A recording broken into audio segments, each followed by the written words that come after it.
Rahul Gandhi Germany गए हुए हैं। जर्मनी के दौरे पर उन्होंने कुछ नेताओं और लोगों से मुलाकात भी की। इस दौरान उनकी बर्लिन स्थित हर्टी स्कूल की प्रेसिडेंट और प्रोफेसर कार्नेलिया वॉल के साथ एक तस्वीर सामने आई, जिसे देखकर बीजेपी आग बबूला हो गई। ये बीजेपी के तस्वीर मुताबिक देखिए, राहुल मैं गांधी आया ने हूं जर्मनी यात्रा के और दौरान मैं इसके बाद भारत आपको के विस्तृत दुश्मनों से मुलाकात की जानकारी है। भी दूंगा। ये राहुल गांधी हैं, उनके बगल में है डॉक्टर कॉर्नेलिया वोल। जर्मनी की तस्वीर है, हर्टी स्कूल में राहुल गांधी जी कॉर्नेलिया वोल के साथ। अब ऐसा क्यों है कि राहुल गांधी जब भी संसद का सत्र शुरू होने जा रहा होता है या चल रहा होता है तो विदेशी धरती पर जाते हैं और जो भारत के शत्रु हैं, जो भारत से ईर्ष्या करते हैं, हमारी अखंडता पे प्रहार करते हैं, उनके साथ मिलते हैं, बातचीत करते हैं। ये कौन सा एजेंडा है भारत विरोधी कि भारत का नेता प्रतिपक्ष ऐसी शक्तियों से मिलके भारत के खिलाफ षड्यंत्र कर रहा है। गौरव भाटिया के इन आरोपों के बाद कांग्रेस की सफाई भी आई। कांग्रेस राहुल गांधी को देशभक्त बता रही है और बीजेपी पर हमलावर है। ये वो लोग हैं जो कि जिनको न जमीन से जुड़े हैं और ना ही वो आसमान तक पहुंच पाए हैं। इनको ना राजनीति की जानकारी है और ना ही तथ्यों की जानकारी है।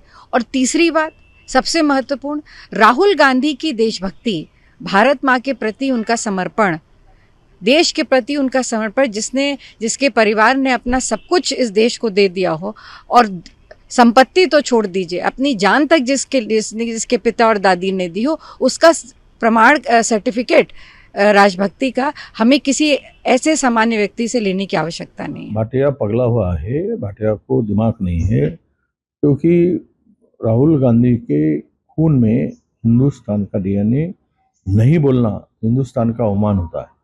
क्योंकि स्वतंत्रता में जिन लोगों ने अंग्रेजों की गुलामी की थी, वो देशभक्ति और डीएनए की बात नहीं करे तो बेहतर है। ऐसा हमें उनको हमारा हम ये चाहते हैं कि हमारी अच्छी नसीहत हम उसको देना चाहते हैं। जबकि बीजेपी राहुल गांधी और कांग्रेस पर हमलावर है और हर बार की तरह देश को बदनाम करने का आरोप राहुल गांधी पर लगा रही है। देखिए, वो हमेशा जाते हैं। कोई एक ऐसा पार्लियामेंट का सेशन बताइए जहां वो विदेश यात्रा पे ना गए हों।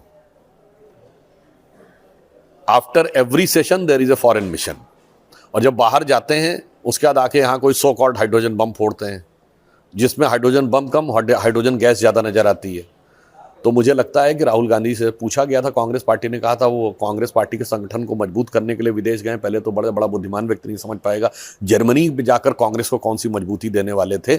अब समझ में आ रहा है जिस ढंग के लोगों के साथ वो बैठे हुए हैं, जिनके लिंक्स जॉर्ज सोरस से जुड़े हुए हैं, तो समझ में आता है कि वो भारत को कमजोर करके कांग्रेस पार्टी को मजबूत करने के अभियान के लिए संभवतः वहां गए। लेकिन बड़ी बात यह है कि नेता प्रतिपक्ष जो इस देश के हित के लिए चुने गए हैं, जिनको जनता ने चुना है ताकि वो देश की चिंता करें, क्या देश की चिंताओं को नजरअंदाज करके उन लोगों के साथ घूमेंगे जो देश के खिलाफ बोलते हैं या जो भारत में कोई अच्छी चीज देखते नहीं है? और बाहर जाकर ये बातें कहना, क्या ये उनको शोभा देती है राहुल जी को? आपको बता दें, राहुल गांधी 5 दिन के जर्मनी दौरे पर हैं, जहां वो लोगों से मुलाकात कर रहे हैं। ऐसे में बीजेपी राहुल गांधी पर निशाना साध रही है और कह रही है कि राहुल भारत विरोधी ताकतों से क्यों मिल रहे हैं। इन मुलाकातों के पीछे नेता प्रतिपक्ष का मकसद आखिर क्या है?